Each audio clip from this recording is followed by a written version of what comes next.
This is Pebbles. Pebbles has been here a while. She has had, whoop, you stay out of there. She's had a couple surgeries. You can see her stitches. She had a cyst removed. And then we did an exploratory for enlarged lymph nodes.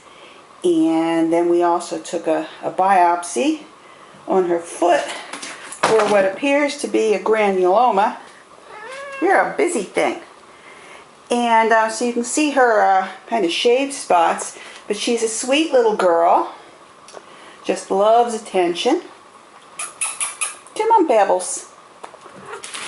Gets along with just about everyone and everything. Loves attention. Very friendly.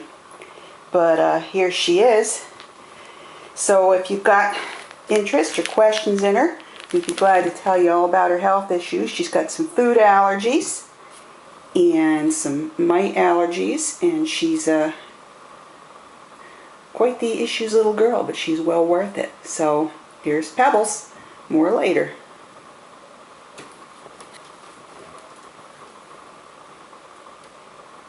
Hey, sweetie. Hey, Pebbles.